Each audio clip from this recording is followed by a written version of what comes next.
जय माता दी मित्रों, बड़ों को प्रणाम और छोटों को प्यार। आज मैं आपको मासिक दुर्गा अष्टमी व्रत की कथा सुनाने जा रही हूँ। मन को शांत और कथा को धैर्य से सुने। कथा को पूरा सुनने से उसका पूर्ण फल मिलता है। चलिए शुरू करते हैं। प्राचीन समय की बात है। असुर दम को महिषासुर नाम के एक पुत्र की प्राप्ति हुई थी, जिसके भीतर बचपन से ही अमर होने की प्रबल इच्छा थी।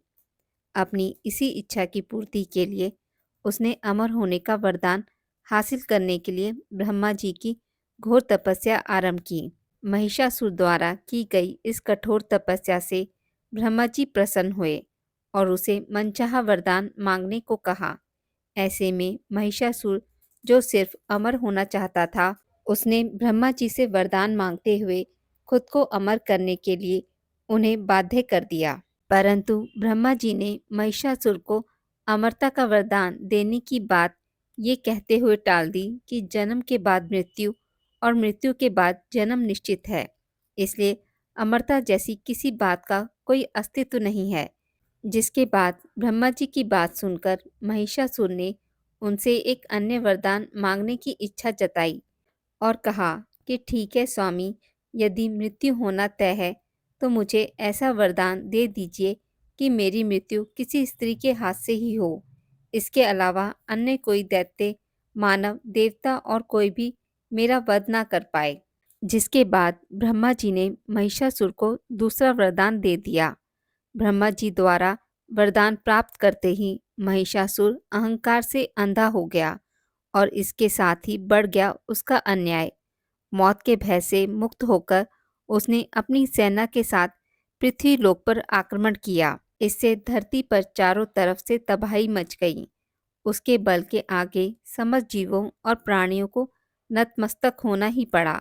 जिसके बाद पृथ्वी और पाताल को अपने अधीन करने के बाद अहंकारी महिषासुर ने इंद्रलोक पर भी आक्रमण कर दिया, जिसमें उन्होंने इंद्र देवता को पराजित कर स्वर्ग पर भी अपना कब्जा कर लिया। महिषासुर से परेशान होकर सभी देवी देवता त्रिदेवों अर्थात महादेव, ब्रह्मा और विष्णु के पास सहायता मांगने पहुंचे।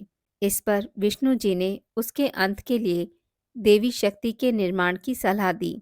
जिसके बाद सभी देवताओं ने मिलकर देवी शक्ति को सहायता के लिए पुकारा और इस पुकार को सुनकर सभी देवताओं के शरीर में से निकले तेज ने एक अत्यंत खूबसूरत सुंदरी का निर्माण किया। उसी तेज से निकली माँ आदिशक्ति, जिसके रूप और तेज से सभी देवता भी आश्चर्यचकित हो गए। त्रिदेवों की मदद से निर्मित हुई देवी दुर्गा को हिमावन ने सवारी के लिए सींग दिया और इसी प्रकार वहां मौजूद सभी देवताओं ने भी माँ को अपने एक एक अस्त्र शस्त्र सौंपे और इस तरह स्वर्ग में देवी दुर्गा को इस समस्या हेतु तैयार किया गया। माना जाता है कि देवी का अत्यंत सुंदर रूप देखकर महिषासुर उनके प्रति बहुत आकर्षित होने लगा और उसने अपने एक दूत के जरिए देवी माँ के पास विवाह का प्रस्ताव तक पहुंचाया। अहंकारी महिषासुर के इस ओछी हरकत ने देवी भगवती को अत्यधिक क्रोधित कर दिया। जिसके बाद ही माँ ने महिषासुर को युद्ध के लिए ललकारा। माँ दुर्गा से युद्ध की ललकार सुनकर ब्रह्मा जी से मिले वरदान के अहंकार में अंधा हो चुका महिषासुर उनसे युद्ध करने के लिए तैयार भी हो गया। इस युद्ध में एक एक करके महिषासुर की संपूर्ण सेना का माँ दुर्गा ने सर्वनाश कर दिया।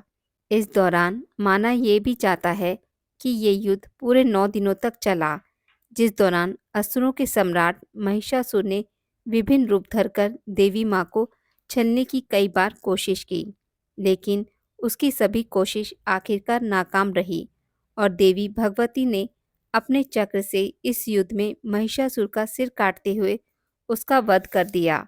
अंततः इस तरह देवी भगवती के हाथों महिषासुर की मृत्यु संभव हो पाई।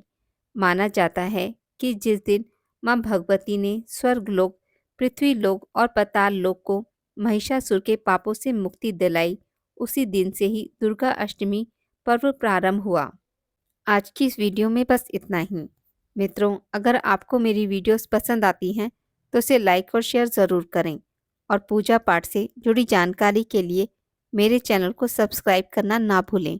धन्यवाद।